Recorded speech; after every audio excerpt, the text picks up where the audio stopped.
रामपुर नामक गांव में एक बहुत बड़ा धनी सुनार रहता था, जो लोगों को ब्याज के चलते पैसे उधार दिया करता था और उनसे सामान गिरवी रखवाता था। ऐसा करते करते उसका बहुत बड़ा घर बन गया था गांव में। हीरालाल उसी गांव में रहता था। वह मजदूरी करता था। खाना खा के वह दोबारा मजदूरी पे चला गया। हीरालाल का खेत बंजर था। वह बहुत परेशान था। एक दिन उसके दोस्त ने उसको सलाह दी। अरे हीरालाल, कैसे हो? घर में सब बढ़िया है? बहुत ही परेशान लग रहे हो। कोई दिक्कत हो तो बताओ मुझे, तुम्हारा दोस्त हूँ मैं आखिर। अरे भाई, क्या बताऊं, बहुत परेशान हूँ। घर पे एक बूंद राशन नहीं है और ये बंजर जमीन भी मेरे सर चढ़ी है। कुछ समझ नहीं आ रहा। अरे तो तुम इतना दुखी क्यों हो? तुम्हारे पास कोई कीमती सामान हो तो वह सेठ धनीराम के पास जाकर गिरवी रख दो और उससे पैसे ले लो खेती करने के लिए। इतना कह के उसका दोस्त वहां से चला गया और हीरालाल सोचने लगा अब क्या करे। फिर हीरा ने जल्दी जल्दी अपने खेत का काम खत्म करके सेठ धनीराम के घर गया। नमस्कार सेठ जी, वो मुझे थोड़ा सा उधार पैसे चाहिए थे। मुझे अपने खेत के लिए चाहिए थे। जैसे ही मेरी फसल आ जाएगी मैं उसको बेचकर आपके पैसे वापस कर दूंगा। क्या मुझे पैसे मिल सकते हैं? मैं सोने का मंगलसूत्र गिरवी भी रख दूंगा। अरे कैसी बात कर रहे हो भाई? मैं बैठा किस लिए हूँ यहाँ पे? तुम गरीबों की मदद के लिए। लाओ, दो अपना मंगलसूत्र, मैं तुम्हें उसके बदले पैसे देता हूँ। और हाँ, एक बात का याद रहे, मैं सिर्फ तुम्हें 3,000 रुपए ही दे पाऊंगा। सुनार मंगलसूत्र देखकर बोला, अरे ये तो 1,000 रुपए का है।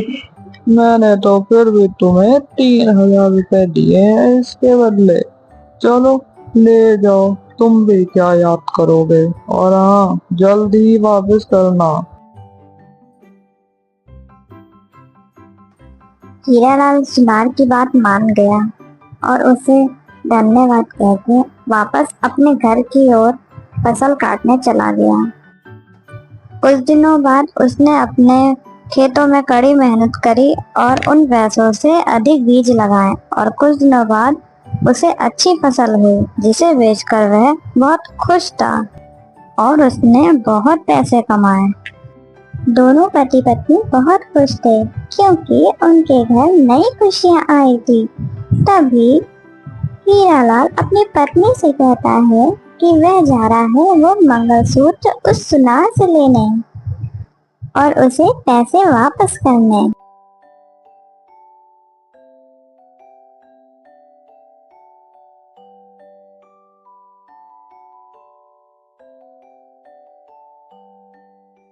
अरे सेठ जी, नमस्कार। कैसा चल रहा है आपका धंधा? ठीक तो है आप? हाँ हाँ, सब बढ़िया। तुम्हें देख के लगता है शायद तुम मेरे पैसे वापस करने आए हो, क्यों? हाँ सेठ जी, आपके दिए हुए पैसे से मेरी फसल में बहुत अच्छा सुधार हुआ है और मैंने उसे शहर में बहुत अच्छे दामों पर बेचा है, जिससे मुझे मुनाफा हुआ है। अब मैं अपना मंगलसूत्र लेने आया हूँ और आपके पैसे वापस करने आया हूँ। हाँ हाँ, चलो, अच्छा है तुम्हारा भी जीवन सुधर गया। आखिर मैं यही चिंता में था कि तुम्हारा मंगलसूत्र कहीं यहीं ना रह जाए। वैसे बैठो, मैं लाता हूँ तुम्हारा मंगलसूत्र।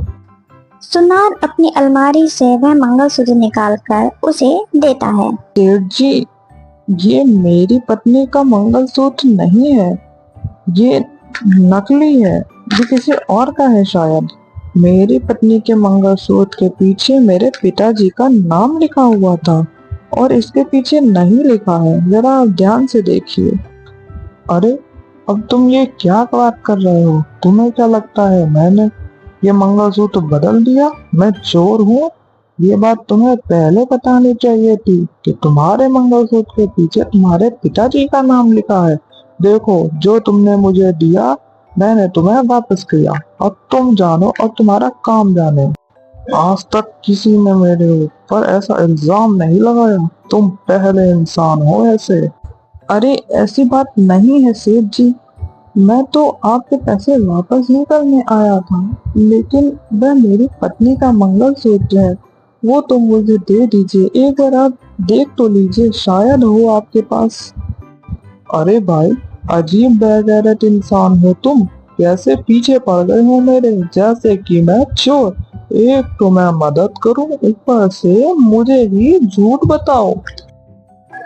वह उदास होके वो मंगलसूत्र लेके वापस जाने लगा। जंगल में चलते चलते उसे उसका दोस्त रास्ते में मिला और उसने उसको वहाँ की सारी बातें बताई।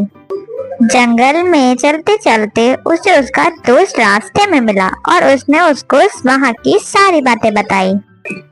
उसने अपने दोस्त को वह मंगलसूत्र भी दिखाया। अरे भाई, तुम परेशान मत हो। तुम गांव के सरपंच जी के पास जाकर ये बात बताओ, वह जरूर तुम्हारा फैसला करेंगे। मुझे कुछ समझ नहीं आ रहा है, मैं क्या करूं? और घर जाकर अपनी पत्नी को मैं क्या बताऊंगा कि उसका मंगलसूत्र मैं नहीं वापस ला पाया? अरे दोस्त, दिल छोटा मत करो। तुम सरपंच जी के पास जाओ और परेशान मत हो, वह जरूर तुम्हारी बात सुनेंगे। हरी अपने दोस्त की बात सुनकर धीरे धीरे सरपंच जी के घर की ओर चलने लगा और उनके पास पहुंचकर उसने सारी आगबीती उन्हें बताई। सरपंच जी, सुनार ने मेरा मंगलसूत्र बदल दिया है, मेरी मदद करें। क्या सबूत है तुम्हारे पास कि यह मंगलसूत्र तुम्हारा ही है? अगर तुम्हारे पास कोई सबूत है तो तुम दिखाओ मुझे। सरपंच जी, वह मंगलसूत्र मेरा पुश्तैनी मंगलसूत्र है, जिसके पीछे मेरे पिताजी का नाम लिखा हुआ है। और जो सुनार ने मंगलसूत्र दिया है, उसके पीछे कोई भी नाम नहीं लिखा हुआ है। सरपंच जी के कहने पे सरपंच जी का आदमी उस सुनार को घर लेकर आ जाता है।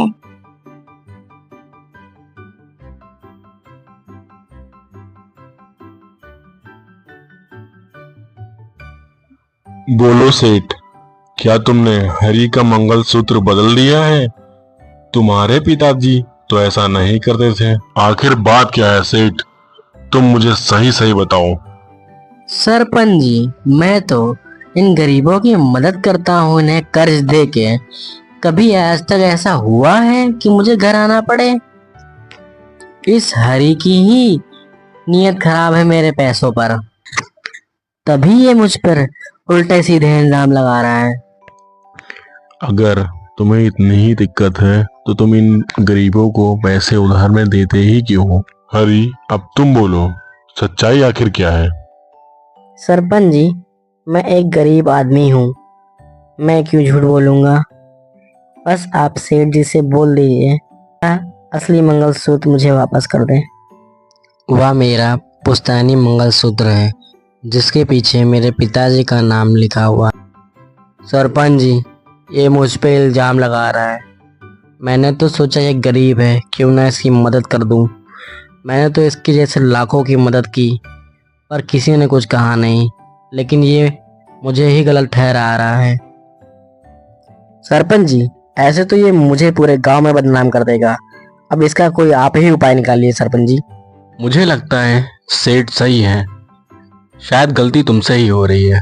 एक बार तुम जाके उस मंगलसूत्र को दोबारा चेक करो और उसके बाद देख के मुझे बताओ, फिर आगे मैं देखता हूँ। आज की सभा यहीं खत्म होती है। सरपंच जी की बात सुनकर सेठ मन ही मन खुश हो गया कि अब उसकी चोरी नहीं पकड़ी जाएगी। लेकिन हरी उदास हो गया, उसका पुश्तैनी मंगलसूत्र अब उसके पास नहीं था। सरपंच जी के मन में एक ख्याल आया और उन्होंने अपने आदमी से कहा, मुझे लगता है ये सेठ झूठ बोल रहा है। हरी का मंगलसूत्र इसी में रखा हुआ है। ये सेठ जहाँ अपना सोना रखता है, तुम जाके उस सोने को चेक करके देखो और शायद उसमें ही हरी का मंगलसूत्र हो। मैं चाहता हूँ ये काम तुम जल्द से जल्द करो, वरना वह सेठ सतर्क हो जाएगा और अगर कहीं वह मंगलसूत्र छुपा ना दे। जी सरपंच जी, जैसा आप कहते हैं मैं वैसा ही करता हूँ। लेकिन ध्यान रहे, तुम्हें बहुत सतर्क होके सेठ के घर जाना होगा, ताकि उसे यह ना पता चले कि तुम मेरे आदमी हो। जी सरपंच जी, उसे बिल्कुल भी नहीं पता चल पाएगा कि मैं आपके आदमी हूँ, और मैं वेश बदल कर जाऊंगा, क्योंकि मेरे पास एक पुश्तैनी हार है जो कि मैं उसके घर गिरवे रखूंगा और देखूंगा कि वह हार वह बदलता है या नहीं। अगर वह बदल देगा तो वह पकड़ा जाएगा। अगले ही दिन सरपंच का आदमी भेष बदलकर सेठ के घर गया। उस सेठ जी, मुझे कुछ पैसे उधार चाहिए, क्या वो मुझे मिल सकते हैं आपसे? और मेरे पास एक पुश्तैनी हार है जो आपके पास गिरवी रख दूंगा। वैसे मैं तो किसी को उधार देता नहीं हूँ, लेकिन तुम मुझे थोड़ा ठीक इंसान लग रहे हो। ठीक है, ले लो फिर। और हाँ, पर एक बात याद रहे, जिस हार की तुम बात कर रहे थे, उस हार को तुम्हें मेरे पास गिरवी रखना होगा। हाँ हाँ, क्यों नहीं सेठ जी, जैसे ही मेरे पास पैसे आ जाएंगे मैं आपके पैसे लौटा दूंगा और अपना हार भी ले लूंगा आपसे। सेठ उसे पैसे दे देता है और वह वो पैसे लेकर चला जाता है। कुछ दिन बाद वह सेठ के घर वापस आता है, वह पैसे लौटाने और अपना हीरो का हार ले। सेठ जी, ये लीजिए अपने पैसे और मेरा हार मुझे वापस कर दीजिए। सेठ जब उसका हीरो का हार निकाल रहा होता है, तब वह व्यक्ति देखता है कि हरी का मंगलसूत्र असली वाला उसके ही टोकरे में पड़ा है, और वह जाकर सबको ये बात बता देता है।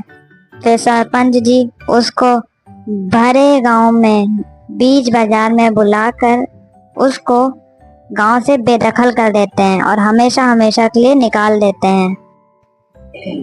सरपंच जी ने हरी को इंसाफ दिलाया, इसीलिए कहते हैं हमेशा सच का साथ देना चाहिए, ना कि झूठ का। आज की कहानी यहीं तक।